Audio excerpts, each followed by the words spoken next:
register, please sit down. We're going to kind of change the registration. Your group leaders will make sure to pick up your registration packets. So if you're waiting to register, that's okay. Sit down. In the line to get pizza, kind of just sit down, and as the line gets shorter, we can kind of get back in line. Just find a seat. We're going to get ready to get started, and then we'll start mobilizing in small groups to continue the registration and the ease process. But to kick us off, I'm going to hand it over to Don Winstead. Thank you so much. I would just like to welcome you on behalf of First Presbyterian Church in Tallahassee.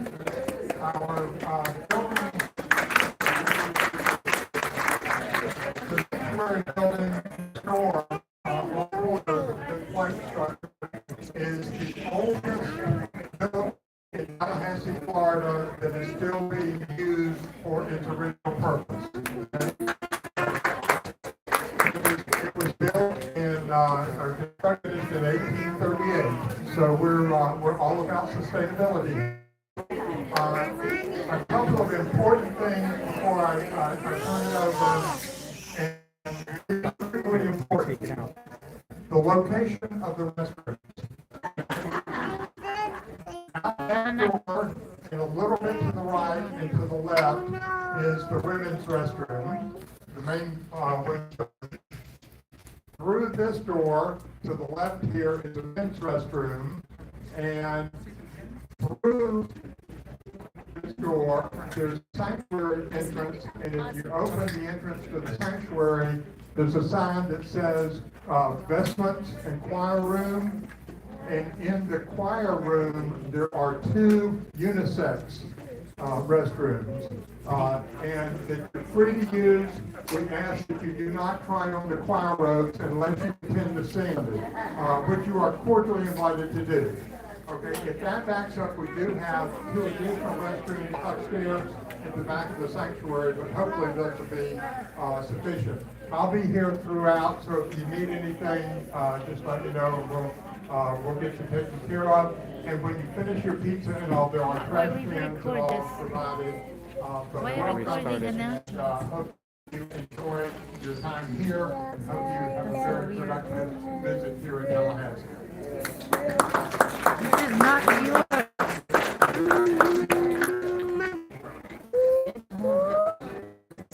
Mine on you? That was mine. Hey y'all, I'd like to bring up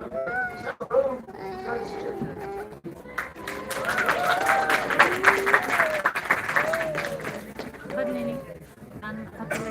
Hello! How we doing? Yeah.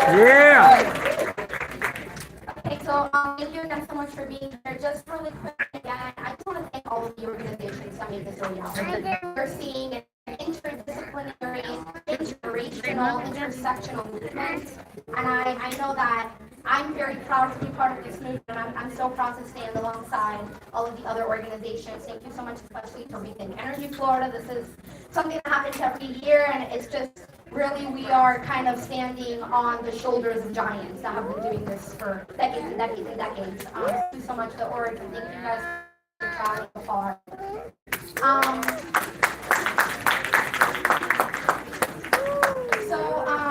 I'm going to talk a little bit about what is a lobby meeting, what we can expect tomorrow, introducing a little bit of what you can expect in terms of support, tools, and resources, pretty much everything that you need in order to feel prepared and ready for tomorrow. So I'm just going to get started with what is a lobby meeting? A lobby meeting is something that happens where you sit down with a decision maker and you ask them something to oppose or something to support. Right? At really the core, that's what it is. And there are different types of lobbying power. Some corporations lobby with a lot of financial contributions. Some lobby with influence. But as much as we try, the people here in this room, we are not going to have more money than FPL. We're not going to have more money than Duke Energy Florida, than the Big Sugar in Florida. Our lobbying power comes from people power. It comes from movement building, it comes from these types of events and from all of the infrastructure that we have been working on building tirelessly, week after week after week. I know that people are like, oh my gosh, I have to petition again, I have to table again. If I have to call one more person that's going to hang up the phone on me, I am going to go bananas. But this is why we do it. It's every phone call, it's every petition that you've ever gotten signed. It's every random coalition meeting phone call. It's 8 hours of back-to-back Zoom calls, in between class, after putting your kids to sleep. That is the power that we are building to go up against the FPLs of the world, to go up against Big Sugar, against development. And we're doing a really incredible job. I recently found out that this is actually the biggest impart-led convening for clean energy in Florida history. Yeah. Smile, she's here hopping.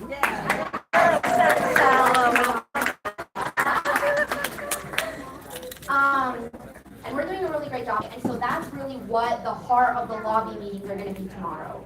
When you sit down with your legislators or with the legislative staff, you are not here because you are an energy expert or an economist, which or the people in this room are probably more educated than a lot of the legislators that we're going to be sitting with today. And we probably can actually have a very successful energy debate. But that's not the heart of our movement right now. The reason why these law advocacy days are so powerful is because we are powerful. We are movement building. For every one of you sitting here today, you are representing 50, 100 people that couldn't take classes off, that couldn't afford, to come over here. So every one person sitting in this room is representing so many. So the heart of the lobby meeting tomorrow is not a debate on whether climate change exists, is not an economic analysis of the benefits of solar. You are here because you care and you want to explain to the legislator why you woke up when you did, why you traveled over here, why you're passionate. And so that's kind of what we're going to be practicing today. You're going to be meeting with your lobby leads. So lobby leads are with Gen Cleo, they're with Rethink, they're with Alianza, they're with a bunch of different organizations, Art Climate, and all of your lobby leads are going to have an agenda, and we are going to create our agenda together. And so if you're thinking, like, what am I going to be talking to my legislator about, that's what we're going to be practicing in our groups. And we'll go a little bit through that in more detail at the groups portion, but I want you to think about, what is it that brought you here today? Why are you passionate? Why are you invested in this movement? Who are you? Because that is what the legislator is going to remember when you walk out of that room. In terms of the bills, we're here, we're going to be armed with knowledge, you're going to be asking questions about the legislation, you'll find out all about the legislation. So you are armed with that knowledge. But when you walk out of that room, the key thing that you want the legislator to remember is, like, why did I come 8 hours, 4 hours, 6 hours to your building? So I'm just going to give a quick example of my personal story. When you think my personal story, we all have 45-minute, hour-and-a-half versions. We want you to think 30-second versions. Because if you think 30-second versions, you're going to go on for 3 minutes. Because we're passionate, right? That's why we're here, because we can talk forever about this. So my name is Salome. Thank you so much, Senator X, for meeting with me. I came 8 hours from Miami because I remember when I was 15 years old, an illegal fracking operation polluted the water in Hialeah. We didn't have clean water, and I was 15 years old, super confused, not understanding why this was happening. And that's when I noticed that my community didn't have resources to English materials, and they weren't civically engaged, and I've been organizing ever since. I'm incredibly passionate about clean water because that's what my community deserves, and that's why I want you to vote yes on legislation that protects my clean water. And I'm going to invite one of our youth leaders here to give their personal story. Nia has been involved with Cleo and Jack Cleo for many years, and so this is just going to be an example of a personal story as well. My name is Nia. I'm a campus organizer with the Cleo Institute at FSU. So I've been with the Cleo Institute for 2 years now. I started in high school, and I think my story is really similar to a lot of you guys. I was taking environmental science. I was like, wow, this stuff is like really bad happening to our planet. But I had no idea what I could really do about it. I had no types of resources or tools until Katrina actually came and gave a presentation in one of my classes.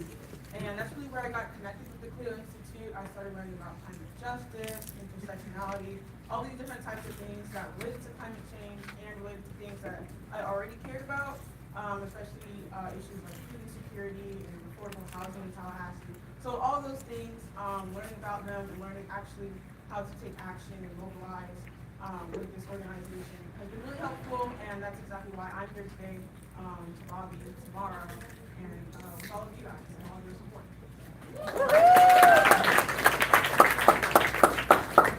Anybody that knows me loves I love to rant to people. I promise you can't fit your powerful snippet of your personal story in less than 3 minutes. And that's what we're going to practice, because we want every single person that walks into that room to get an opportunity to say their piece. So I'm just going to give 3 best tips and practices for your lobby meeting. The first is look at your agenda. In your agenda, you're going to know who's speaking first, fourth, fifth. You want to be concise, and you want to show why are you here personally. That's the tip number 1, is what's your personal story? Why do you care? And the people that you are representing, right? That's tip number 1. Tip number 2, don't let the legislator ramble to you. Legislators are going to be like, oh my God, you're with the environment? Let me tell you all about how I recycle. Amen. Let me tell you the story about how my neighbor's sister's grandkid's father has a compost bin. And I just learned you could do what with apples? Tip number 2, thank you so much, legislator, but to be respectful of your time, I want to make sure that our participants get to tell you why we came. Don't let the legislator throw you into a rabbit hole, even the best intentioned ones, right? And that same thing goes for the legislator that's like, solar, that's so expensive, tell me, how are you going to pay for solar? That's a great question, legislator. We can definitely send you a follow-up email with a really great explanation. But to be respectful of your time, I really want to let you know why we're here. So that goes always. And then the third question, be respectful and thankful when the legislator does great, but hold firm in accountability when you know that legislator has to improve on their voting record. Always respectful, appreciative, or firm in accountability. That's tip number 3 for our breakout groups. And your leaders are going to kind of help you with that as well. Okay, so we're going to go a little bit in terms of announcements at the end. But thank you again so much for being here. And I will turn it over back to our host, Brian.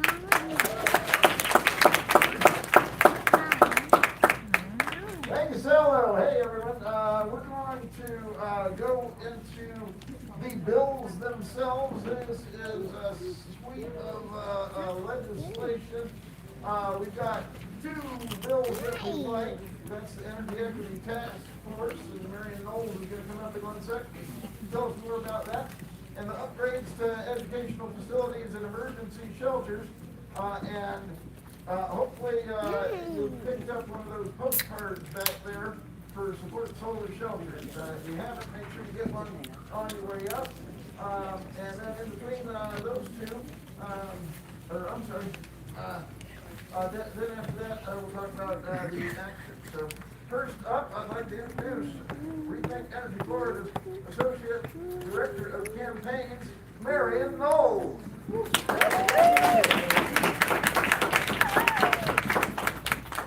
Hello everyone. I just first want to say I see a lot of FSU students and students in general. Hi Isabel. I'm very happy to see you all because last year was all online and I was happy because I couldn't see any of the students and I didn't know how they were doing. So thank you all for being here. So we're going to start off with the Energy Equity Task Force. It's SB 680 and HB 293. This is the current status. It needs to get in committee. It's been assigned to committees in both the House and the Senate, but we need it on the agenda. So just so you know, it has not been voted on yet. And last year, it did pass 2 committees, but it did not get to the House floor for the Senate floor. So what does this bill do? Ultimately, it creates a task force of a minimum of 11 individuals, and these individuals in the task force are in charge of creating this report that's going to recommend the equitable siting of energy infrastructure, and to break that down even further, it's just saying, where are these energy infrastructure projects going to go? Where is this giant solar field? Is it going to be next to a community, or is it going to be in rural land? And the second priority is that it's going to assist minority, underserved, low income, and minority communities with weatherization programs. This includes energy efficiency, and home safety. The third, it's going to submit these recommendations for these two priorities by September 30th, 2024. So why do we need this task force? So Florida has 1.9 million energy burden homes, and an energy burden home is defined as a home that spends 9% of their income on energy. This may seem like a relatively low amount, but if you already consider the 30% individuals have to spend just on rent alone, 9% takes up a lot of money that could be spent on getting food, paying for education, medicine. So this money can be used in much better ways given all the tools and advancements that we have in energy efficiency with HVAC units, solar panels, just LED light bulbs. These solutions make a really big difference. The second reason why we need this task force is because energy infrastructure is often placed in areas where they do not have the political power to voice against them if they have a problem. Just right now in Fort St. Joe, which is in the Panhandle, like an hour and a half, maybe 2 hours away from here, they are fighting a battle with their local utility and legislators about a LNG facility. And LNG is liquefied natural gas, and they were not consulted, and they had to request a public hearing to voice their opinion because they don't want it in their community. Before this, there was a paper mill that polluted their community, and they just received EPA funds to clean it up. So why, again, after receiving these funds, are they now being subjected to another dirty fossil fuel infrastructure? So the ask is to sponsor the Energy Equity Task Force, to vote yes, and if they are a committee chair, ask them to put this on the agenda. We need it to get voted on so that it can get to the House and Senate floor. So, to break down who these committee chairs are, 3 committees in the House, those are the senators, and then these are the 3 committees in the House. I'm sorry, the other one was the Senate, but I'm sure you got it. So, will these slides be available afterwards? Yes. So you can reference back to this. You don't have to memorize anything. And once we break out into groups, you're going to get all the handouts and materials. So, are there any questions? Okay. So I'm going to pass it off to Brian Lee, our campaigns director, and he's going to talk about energy regulation. Thank you, Marion. Preemption. It's a dirty word sometimes. And in particular, this energy regulation bill is a bad preemption bill. I want to thank Marion for giving us a good bill that we like, and in advance, I'll thank Dave for getting us another bill that we like. But in between, we've got one that we don't. We're going to ask you to vote no on this. It is called energy regulation. It puts limits on how state agencies can regulate greenhouse gas emissions for the purpose of addressing changes in atmospheric temperature.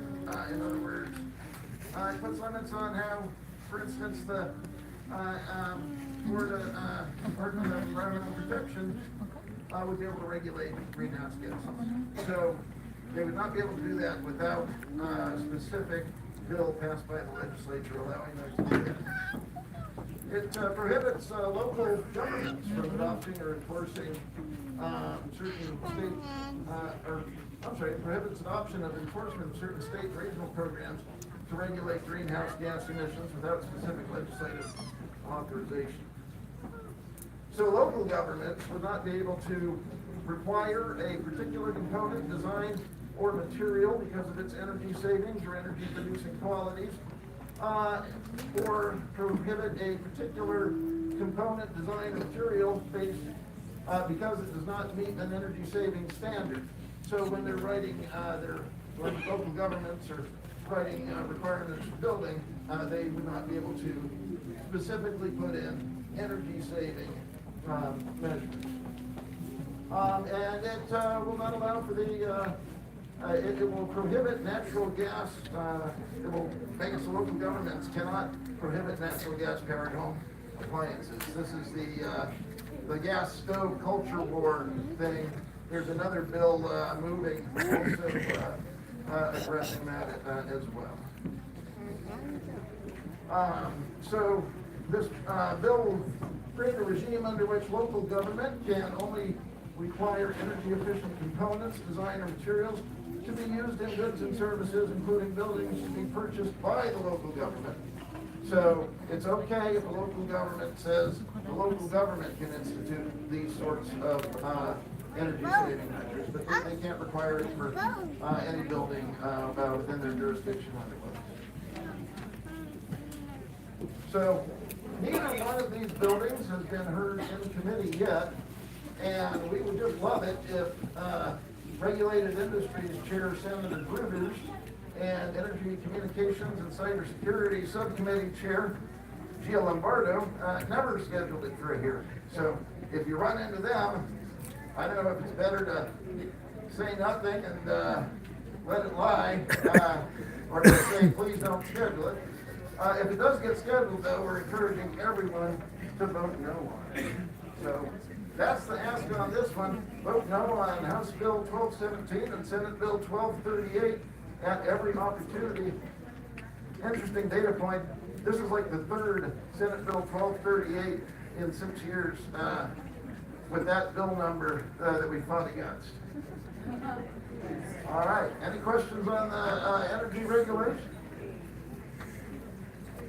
All right. Seeing none, I'm going to pass it on to Sierra Club Florida's lobbyist, Dave Cullen.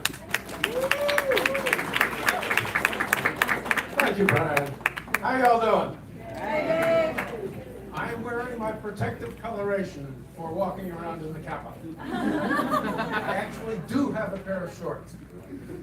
I don't have hair anymore. All right, I'm going to talk about SB 178. SB stands for Senate Bill, you probably caught that, and HB 195, House Bill. And when you look at the numbers of bills, you can tell which chamber they're from. Senate bills have even numbers, and House bills are always odd. So, there we go. The status of the bills, 178 and 195.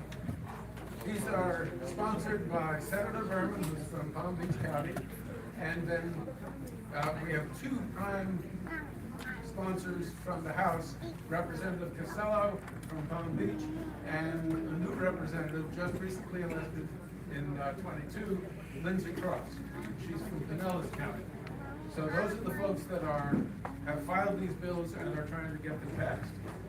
Last year, we had the same bill, essentially, the same bill. And the House bill passed all of its committees. It died on second reading because the Senate bill only made it through its first committee. So what we need to do is to get all of them through all of their committees and then passed on the floor and sent to the governor.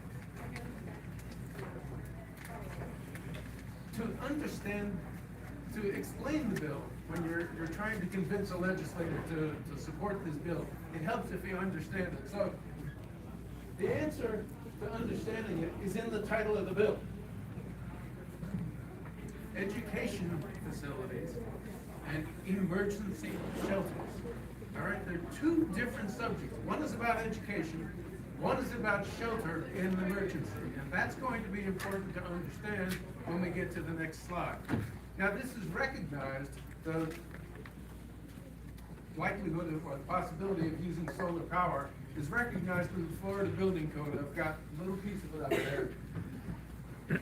Has to be able to hook up to an optional power source, and where economically feasible, an equivalent photovoltaic system may be used, may be provided. So that's important to note. Now, what the bill does is that it exempts up to $2 million from the per student station cap for the shelter part, not the education, for the shelter use of the school. So what is this cost per student station? Well, believe it or not, it's actually partially an equity measure. There is a requirement that if you're using state funds to build a school, which is what most of the schools are built, you can't spend more than a certain amount of money for different schools. Elementary schools, you can spend up to $27,212 per student that's going to be in the school. So if there are going to be 100 students in the school, it would be $2.7 million.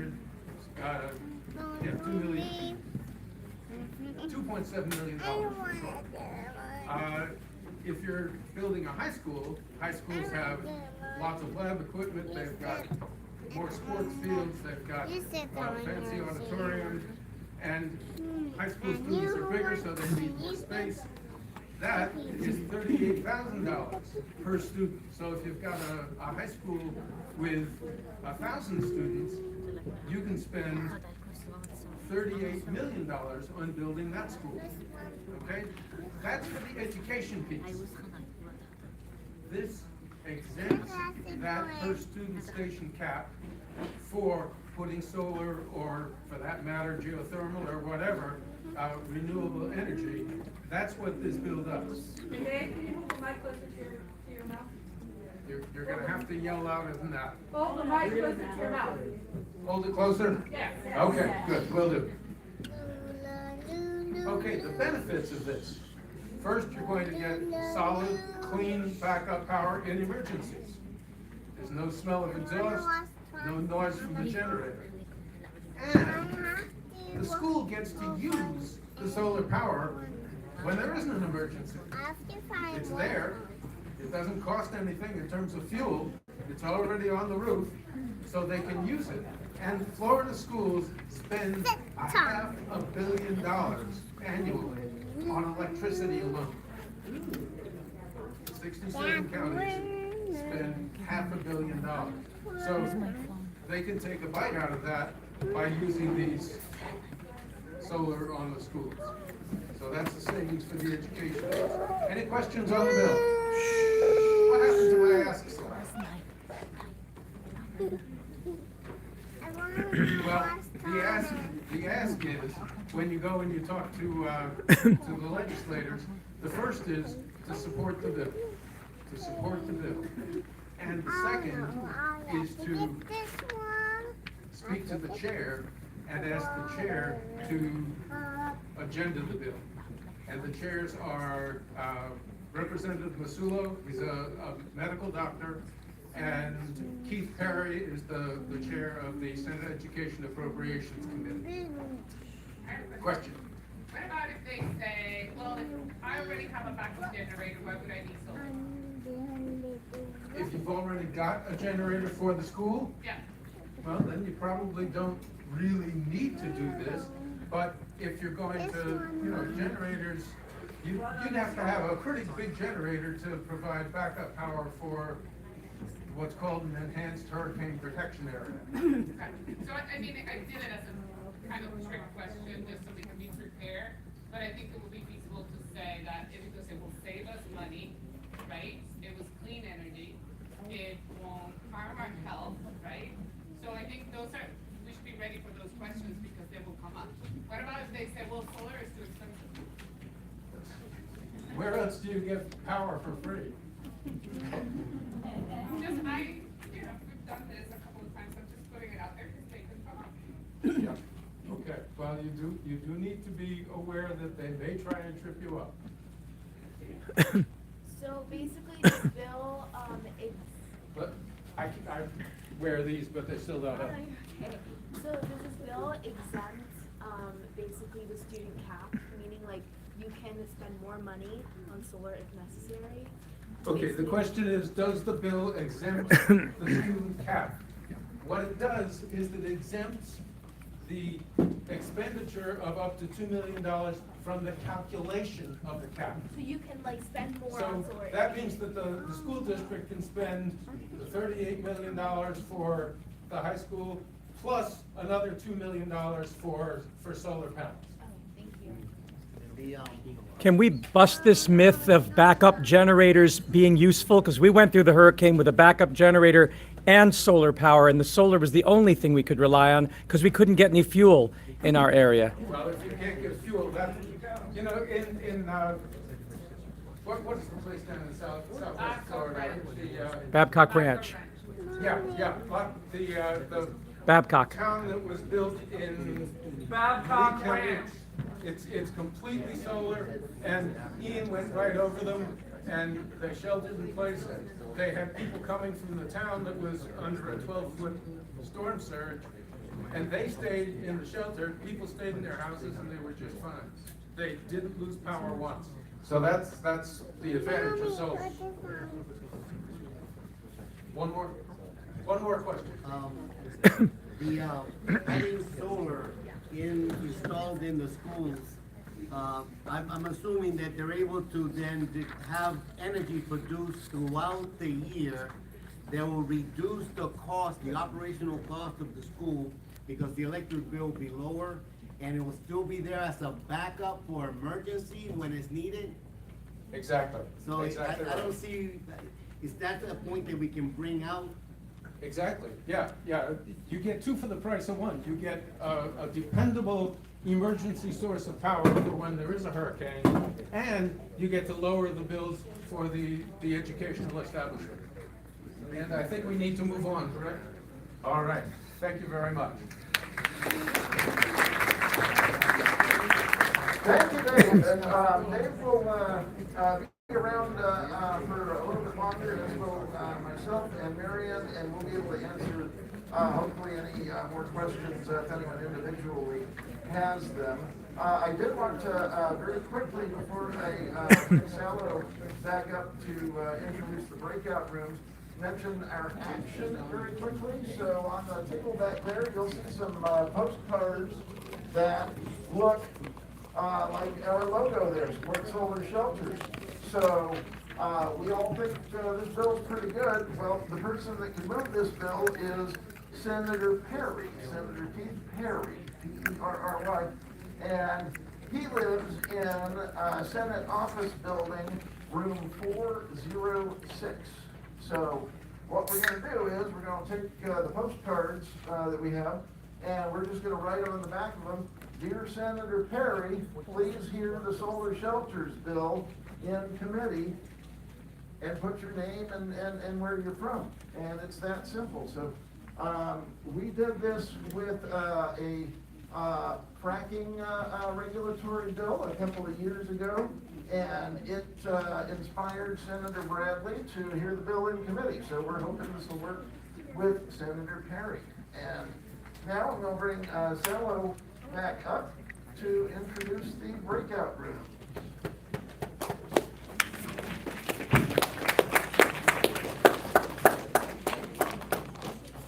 And we do have some more rooms open in here to get people into. Thank you. You guys feel like you're armed with knowledge?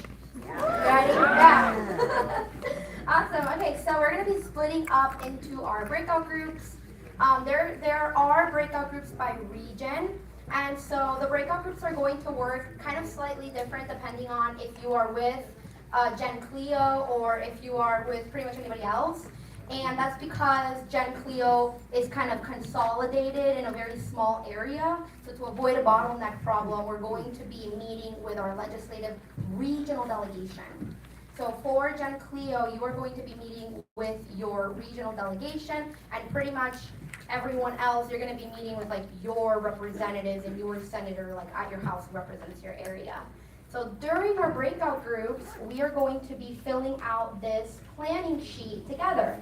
So you can find, it says lobby meeting planning worksheet, and this is kind of what the breakout group is going to consist of.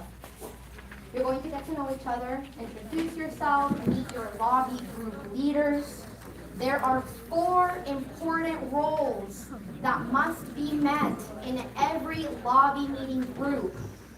There is a group lead, someone to kind of facilitate the conversation, someone that will take you to the legislator's office. That is the group lead. Then there is a social media lead. That is, in my opinion, one of the most important things in the world. As I always say to my boss about my work, I always forget to take pictures. If there's no picture, it didn't happen. And one of the reasons why it's so important is because we are all nonprofit organizations. And so when we talk to our membership, to ask them to donate, when we talk to funders, when we apply for grants, they want to kind of see us in action. We can show, look how many people we took to Tallahassee, look how many meetings we had, look how much impact we had. So these pictures are literal gold. This is what enables us to continue to do this work, and also for us to create really, really great content to engage more people and have more people come next year. So the social media lead is super important. All you need is a phone. You don't have to have any social media experience. There is also going to be a social media one-pager, which will tell you exactly what pictures to take.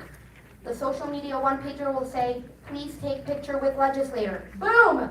You're done. That is the social media lead.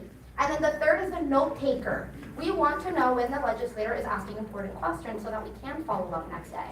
So we want to make sure that somebody has paper and pen. We will give you a paper and a pen if you don't have, to take careful notes. And then finally, the timekeeper. So when you get in your group, that's the first thing you're going to do. You're going to volunteer for one of these important roles, and then you're going to create your agenda together. So that's kind of when you're going to go around in a circle and say your personal story, like why are you here, what is it that you would like to say, and kind of write that down. Paper and pen is going to be one of the best tools that you can have in order to comb through your thoughts. Out of the 1 hour of things that you would like to say to that legislator, what are the bullet points you cannot leave without? And you're actually going to say like who's going to be speaking first, second, third, fourth, and fifth. So that when you're in that lobby meeting, you know exactly what the run of show is going to look like. Any questions on kind of the planning worksheet and how the lobby groups are going to plan out? Cool. You want me to provide a little explanation to how we're going to break out now? Okay, awesome. So if you are I'm going to do Gen Cleo first because I feel like that's kind of, it'll free up a lot of the space. So if you're a Gen Cleo group lead, not Tallahassee local lead, if you're a group lead for Gen Cleo, can you please stand up? Cool. Okay, awesome. This is gonna be some Tetris in this room, but we're gonna pan it out. So if you're a leader, can you just maybe come here? And then we're gonna split up into other rooms and stuff. So we'll split out into rooms and move to one. We'll split up into groups and move the groups in an orderly fashion. Okay, awesome. And then Tallahassee local guides, can you find your respective leader? We're gonna have signs. So if you are from the Tampa Bay or Miami or Orlando area, you are about to be called up.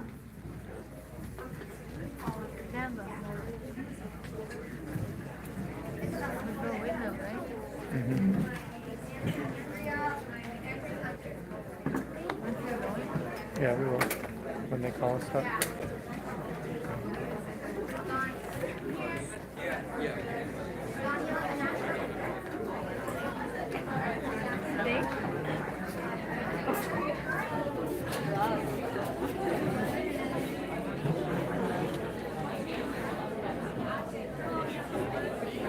All right, everybody against the wall with your papers up. We are about to call participants up.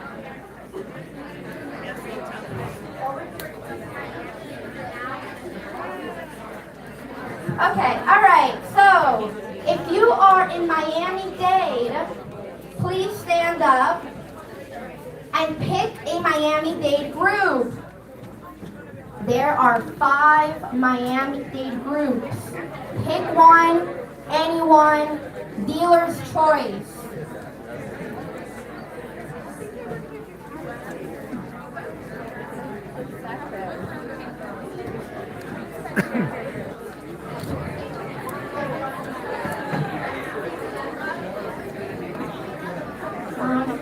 door and I lost Brian. Brian.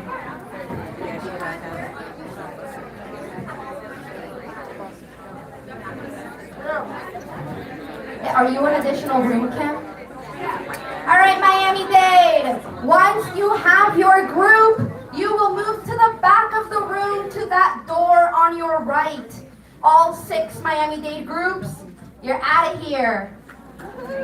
Now, start walking to the back, right corner of the room. If you haven't picked a Miami group, just get out of the room. It'll be easier to find your group leader there. Yeah. Miami, back of the room, all that door, and then find the group leader. Thank you. All right.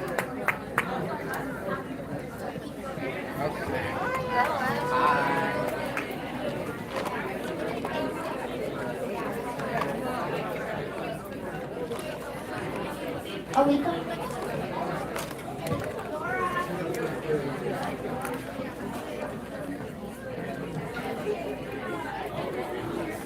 All right, now that Miami-Dade has left the building, if you are in the Tampa Bay area, please stand up and pick your Tampa Bay group.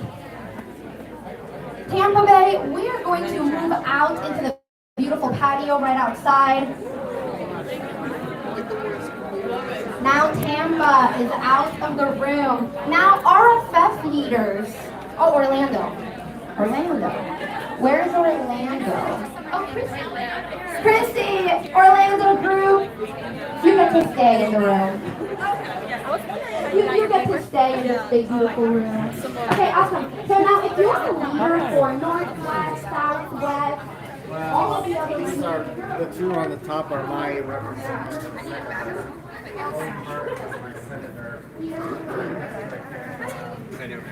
Is this all in Tampa? Yes. How do you guys feel? I like the enthusiasm. Just probably tired. Yeah. How long was the bus ride? 4 hours. That sounds about right. I'm from St. Pete, so I say I'm from Tampa. I'm from Tampa. Because no one really knows what St. Pete is, but.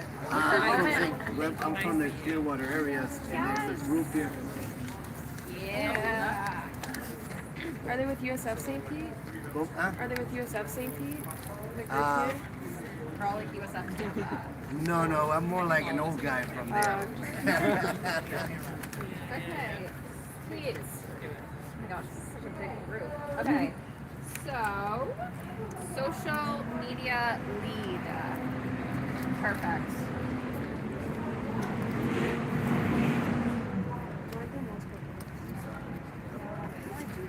Should we just split up so there's like Lauren and Isabella and then there's Brittany and Like 4 different groups. yeah. Okay, if you're with Brittany and Peyton, come over here. I think you get to just pick, assign yourself. So there's 4 groups. There's going to be Lauren's a group, Peyton and I a group, and Isabella's a group. Stand over Peyton and Brittany. Yeah. And also, you might have heard me say, Well, just clearly. oh, okay. Different groups, but And you might have heard me say, if you came with us. Like, yeah, you also you do. So, who's got Rayner and who's got Valdez? Peyton, where would you like us? To go? What would be most useful? yeah, I have Bruce, but I don't have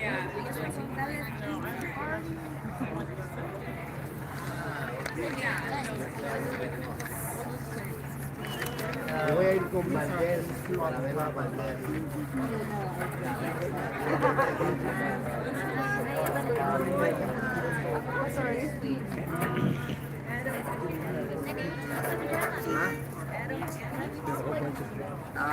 Tiene diferentes grupitos de Oh, es conmigo, aquí. Anderson, Pasco right? County. Yeah, está Valdez y Anderson. Yeah. Okay, so social media lead for this group is Brittany. Social media group. Yeah, we're all This group. I guess it really doesn't matter. We're picking social media. Social media is just whoever's taking pictures. Yeah. Okay.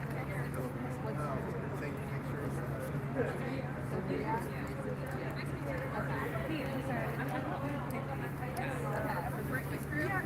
wants to be the note taker during all the meetings? I would be a note taker, Okay. but in which group? Brittany. So do you want to be a note taker for Brittany's group? Sure. Okay. So let's figure out who's gonna be in Brittany's group. Yeah, this is our group right here. Oh, okay, okay. Yeah, we've got our circle. We have 1 minute. Okay, awesome. 3 seconds. Oh, you mean I'm for gonna be a social- note taker. Social media, you're the point person. Okay. What, like, I thought we had picked that. Yeah, no. You're the point person for the Tampa region, Got but it. in each individual group there's also going to be another Got it, person. okay, Yeah, good. yeah. Got it now. Okay, beautiful. There we go. So this group's already decided. Diverges and then like it goes bigger, smaller, smaller. Okay, so this is our group right here, right? Okay, Yes. good. All right. If anyone from Central is actually inside, just FYI. Central, you're inside. So note taker, social media. Oh, note taker. Note taker. Oh, you're Social not taking? media. Okay. And the other position. I mean, I'm doing social media now, but That's good. Switching. I think my wife can do social media and I take notes. Timekeeper. I'm just, Do you want to do timekeeper? I type, Do I just like I write keep fast. a stopwatch? I will. Yeah, like make sure that we don't all like go over like on our We can have like a photo. Okay. Yeah. Still want to do the note taker too then? He is. Mr. Cohen. Okay, what remind me your name? TH. So it says Is that Thomas, okay? but Can we call you TH? yeah, TH Okay, is, that's that's the good. best. I don't know if that was allowed. Oh, don't do any of that Lord, King, Emperor nonsense. Doctor. Then I'll have to take out your liver. Call me doctor, I'll remove your leg.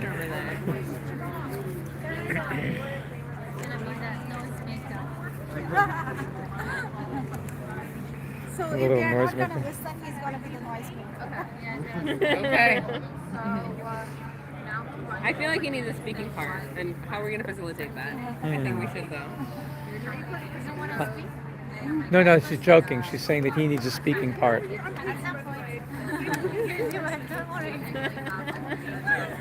So will there be, she said something about a notebook and pens, Yeah. because I don't have that. I've got some extra Clipboard stuff. maybe?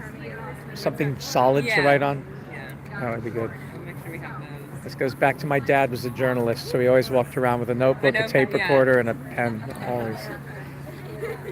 Well, now our phones can be everything. Great. So Yeah, should we just I know. should we just start kind of chatting? Are we gonna be right here? Yeah. Okay. Well, I'll check in. All right. Come on. Let's have a nice sit down on the grass here. Is that about jeans? I might have to con some of y'all off. I'm so sorry. There's like 2 more people want to come with me. Here, Joey. Okay. Yeah, that works. I'm sorry. Okay. Okay. Great. So, do you want to just go around and tell our personal stories really quickly? Okay. Should I time that? That's a good idea. But yeah, a little bit less. focusing So on one crime this question, first time. so has the personal stories be related to a disaster or No, can be my home yeah, state? exactly. Because that's mine. I mean, mine Yeah. is completely unrelated to Yeah, Right, mine here's is the also phone. like far away from Yeah. The stuff. And it doesn't have to be a disaster either. It doesn't have to have like any kind of trauma story. Just kind of like what brings you here today. Why did you decide to get on a bus for 4 hours and pay $25 to be here? So, who wants to start? I'll start. I'm on. Okay. Yeah, we can go around. Alrighty. I'm Will, and I Wait, why did I decide to come here? Well, what interests you in the time of movement? Oh, and okay. Being here at Lobby Day. I guess- What would you want to say to a representative about? I guess I've always cared about the environment, but like once I took like environmental classes and like policy classes, I was like, wow, like stuff actually needs to change, and I realized like how bad it was. And then someone came to my geography class and was like, hey, we're doing this, and I was like, that sounds really cool, I'll come, because I would definitely like to see more stuff change, especially in Florida, Yeah. regarding the climate and the policies that could affect it. Okay. Do you have any personal anecdotes of like things that you might have like seen or experienced or read about or? Well, for one, Florida like really like the red tide is really awful. Yeah. So that's like not even just climate, that's just environmental issues. And then also Florida is the most, what is it, like the most vulnerable to climate. Yeah. So that's just I don't know. I guess living in Florida, I would obviously care about what happens to my state. Yeah. Yeah. Okay. Thank you for sharing. All right. Everyone can take internal notes and then we can give each other feedback afterwards. So like, Hi. yeah. So hello everyone. I am Rainuma. I'm from Bangladesh basically, but I'm studying environmental engineering here. So why do I care? I come from a country where natural disasters like flooding, the impacts of climate change is really bad because when the flooding happens, like people loses their homes and there's huge tide on the shore, especially the people who are poor and lives in the shores and the Bay Area. Although we don't get affected, but this inconsistent rainfall due to the impact of climate change, it happens. So I believe it has to do something with the policy because policymakers don't listen. They don't use renewable sources of energy like the solar power or the wind power. So when I came to Florida, I see that similar problems here as well because people keep on telling that Miami might go down water very soon because of these problems, and I hope that they listen to our voices, stop using non-renewable sources of energy, the transition to solar power, and that can, I really care about it because this can save not only Florida, the planet, the other parts of the world where climate change is having a huge impact. So we care about Florida and rest of the world. Yes, I think that piggybacking off that, that's really tied to like my own personal story, and it's the fact that the world's interconnected. What happens here affects everywhere else in the world, but we're just a little bit more privileged here in America, so the impacts aren't felt as intensely. And I think that's a really important point, that it's not about saving ourselves, it's about saving everyone else that is in a less favorable position and that is a minority community. Yeah, all good. Yeah, so absolutely. I think that point is kind of my point that I want to drive home as well. It's about everyone, not just Florida. So Renee, take it away. Okay.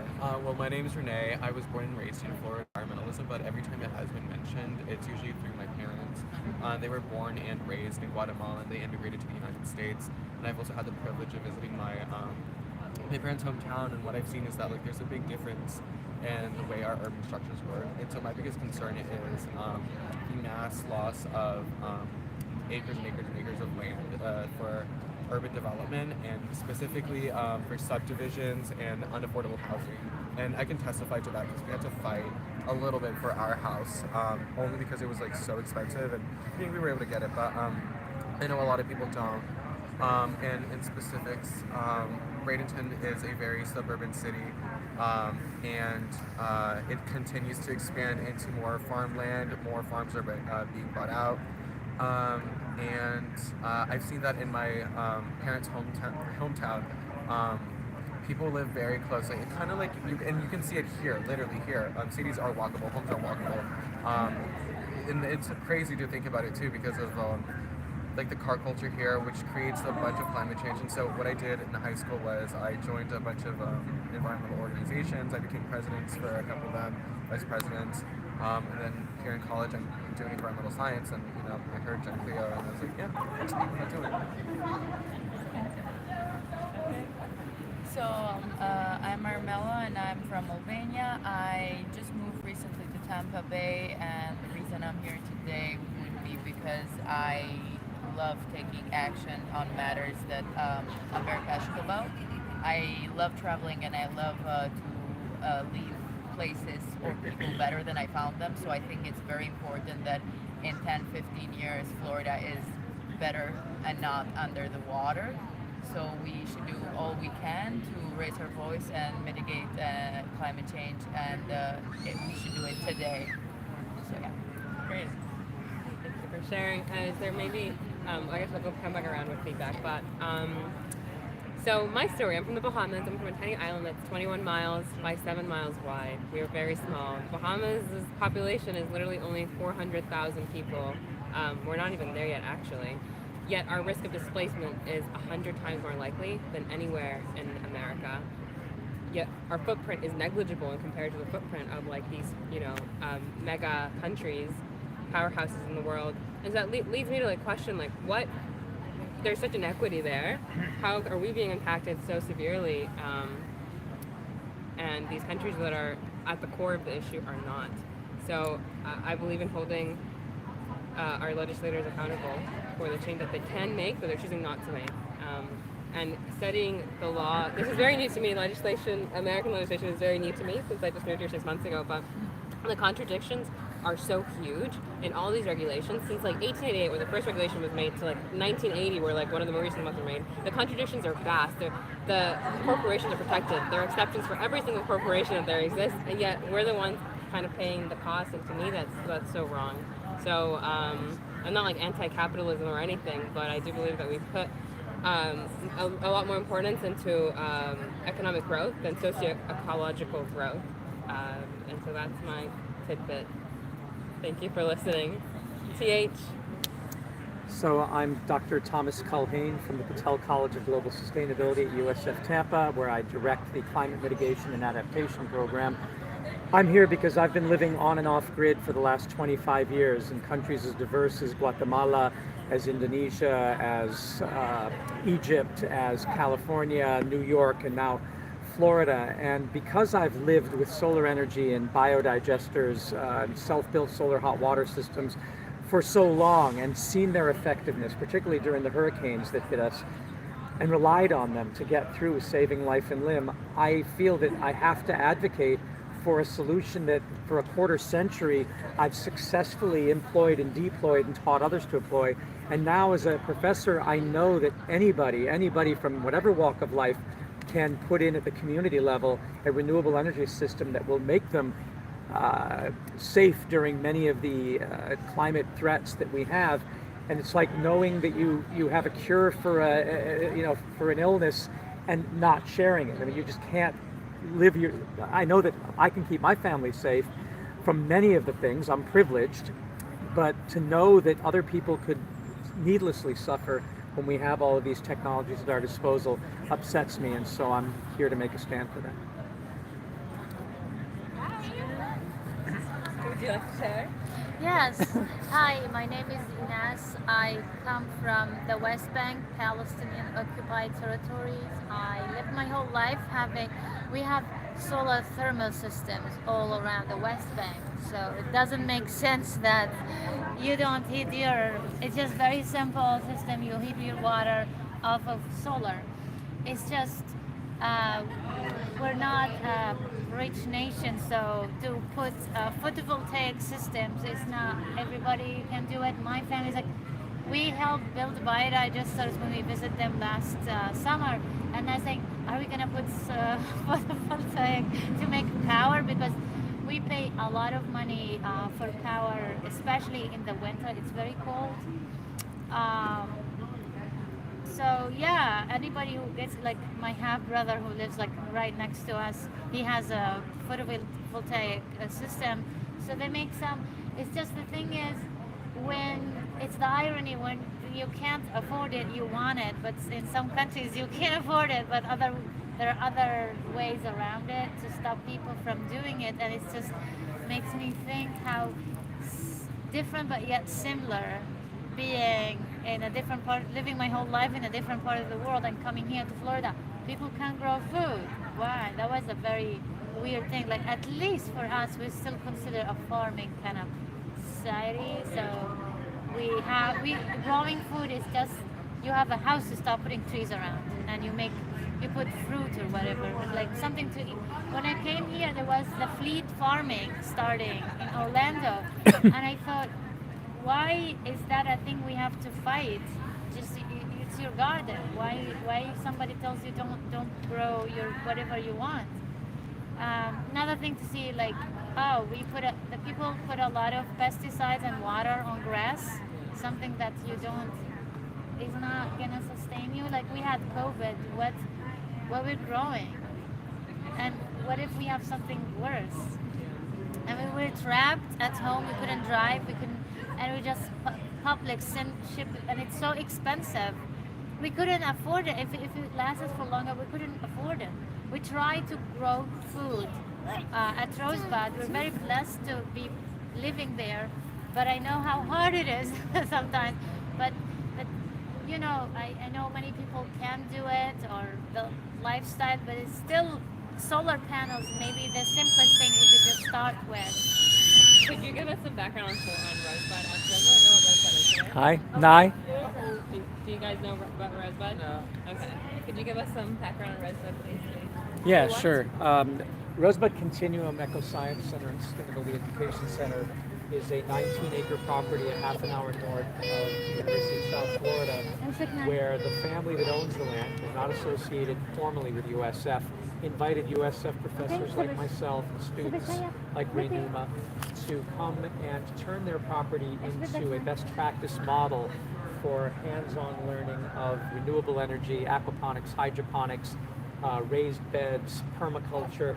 You name the drawdown solution, they said yes to it. So we take the drawdown book, the Paul Hawken edited volume, which shows 100 of the best solutions, and we say, well, what can we do on our property? So we have about 30 kilowatts of photovoltaic in various installations. We've got pole mounts, and ground mounts, and roof mounts, and carport mounts, a pavilion mount. We've got a mobile solar cart that has a lithium iron phosphate battery backup of 5 kilowatts, an on-grid off-grid inverter that can be pulled by a solar golf cart that we put together.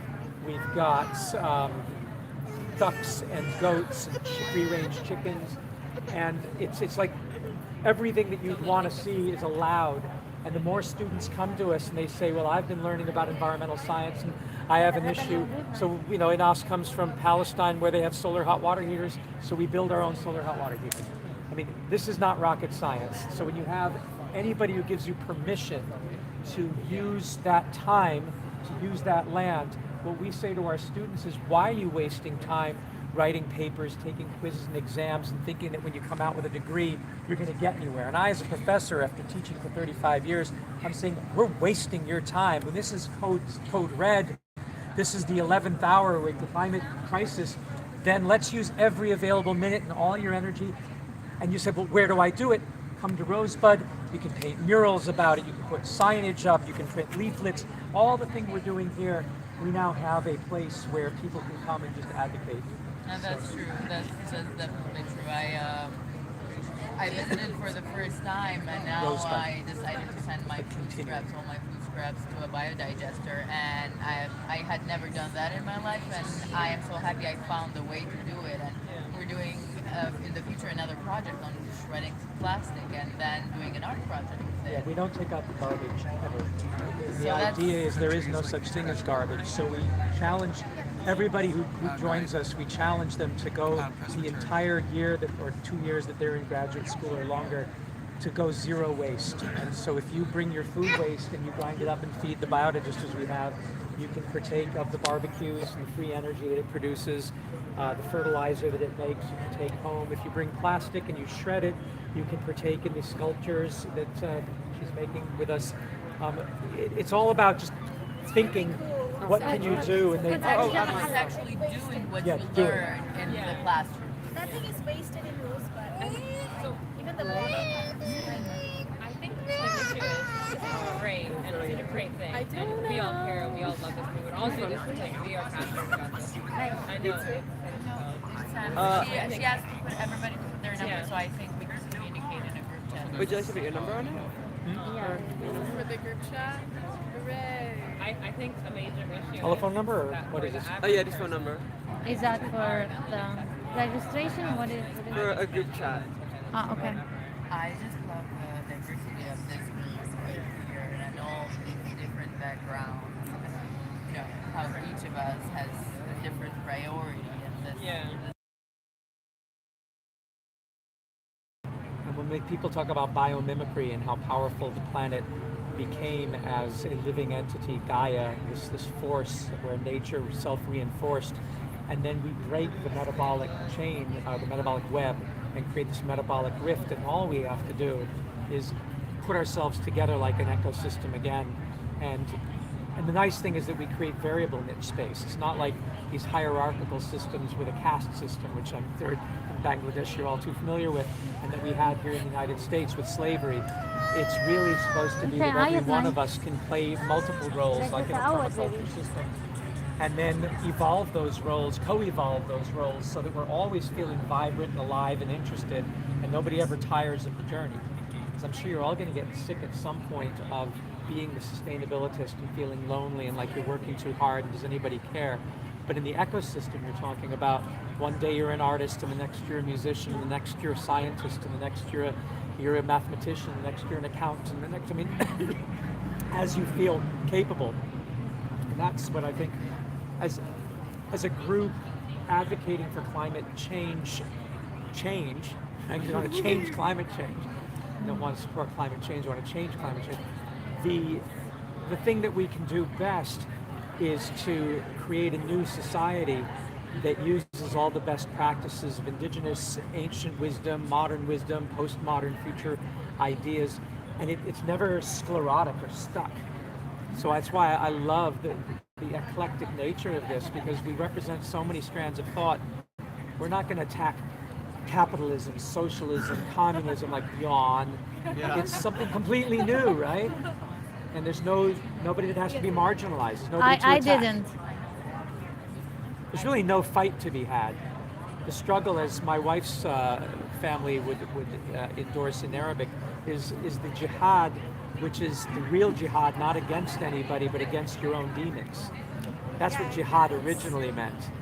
Yeah, jihad means making the effort.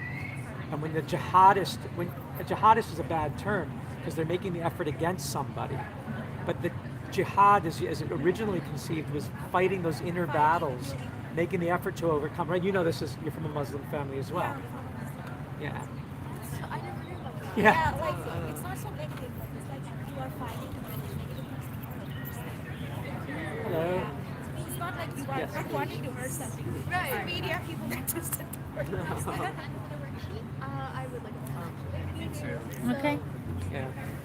I once got in real trouble out in where was I? Dubai, because I did a speech for National Geographic and I said what we need is a green mujahideen.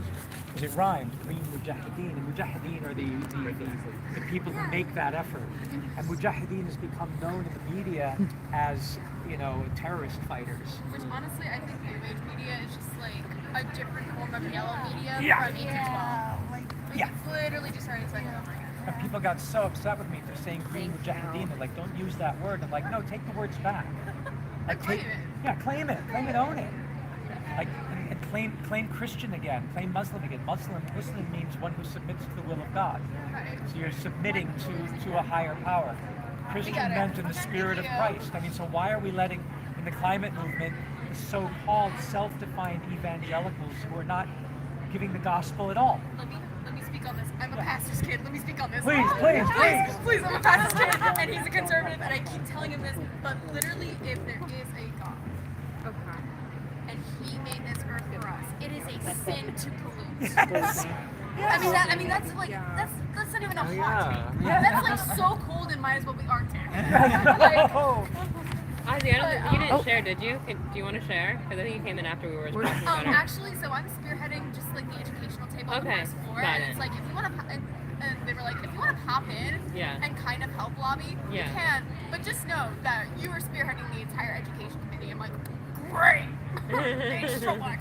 No, I just came to hear different conversations, things I can add to the education committee, and like things I can like see, and like also like give some talking points at the same time, because I am a geology major, and I do have the knowledge that is not just. I think we're good. Thank you. It's not just like, because geology, it's not just petroleum anymore, because it's been so exploited to become petroleum. So people who do get geology degrees can get money rather than having to struggle in a field that I desperately love, which is paleontology, which, I can go on and on about that. But what geology tells me, not only is our Earth alive through the biochemical processes, the soil is a living organism. It's not just grains of sediment or loose sediment or dirt, which is really just displaced soil. That's what dirt is. Merry Christmas. But there's microorganisms, there's algae, there's bacteria, good and bad. There's mycelium and like worms and all of that. These microorganisms that we really don't even like learn or think about. they are in our soil, and that's what decays us ultimately. Is not just the fungi, it's not just the decomposers such as corvids or most apex predators, which they are decomposers. They do scavenge more than they actually hunt for food. Fun fact. Like, there is microorganisms in the soil, and that's what makes it alive. And so the fact that we are not just polluting our air, we are not just polluting our waters, we are polluting our soil, we are killing everything that, if there is a God, we are killing everything that God made. In what sense, in what part of Genesis does it ever say that we are allowed to, excuse me my language, but shit on the hand that feeds us? Like, Without turning that shit into soil again. Exactly. That's a Right. bars, actually. But that literally happens into the water. Yeah. We actually flush drinking water. So, okay, here's a question. Why is it that all these solutions exist, that it's actually really simple in theory? We have the resources, the knowledge. Why are we not doing it? So, I kind of have like something about that. Okay. So, over the summer, and don't attack me here, but I worked at a country club. Okay. And so, because of that, I was able to like talk to older people who have retired and who have lived in all parts of the world. And I was talking to like one of them who used to work at like at HUD. Yeah. Just like as a director. Like he was at the top. Yeah. And so what he told me is that they'll say that they're against it on TV, but at home they'll be like, they're in favor of it. But what it is like they want their power. They want the money from the corporations. Like, it's all the money. Like, it's so simple, but they're power hungry. And just for him to tell me that, it's just like insane. And that's what kind of got me into like the policy side. Yeah. It's just like, corruption. So, Okay. Okay. Someone else? Yeah, go on. I would also say it's like very much corporate greed.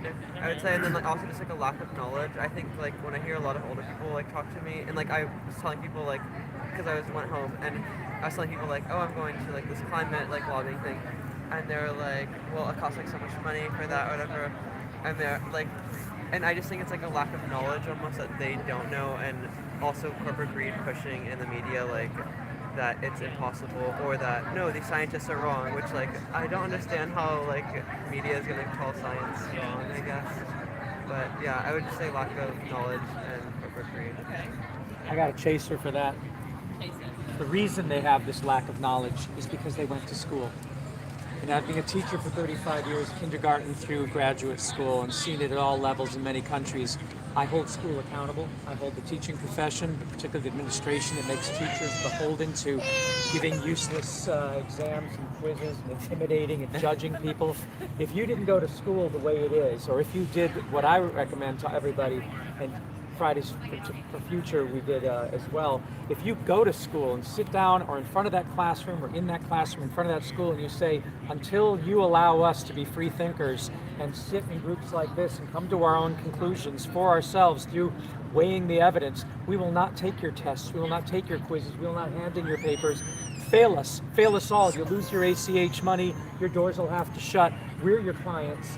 It's our parents' tax money, or it's our money privately that we raise by taking out student loans. It's our money, and we're paying you, and you're failing us from being an informed citizenry. When we become CEOs, when we join corporations, we're so warped into this status, hierarchical, competitive world. Sports that reinforces it, the competitions, the beauty queens and prom kings, and everything is about hierarchy and fighting. And so by the time you come out of school, even if you're well-intentioned, you think you have to fit into the system one way or another, and it's just not true. I mean, it's not inescapable.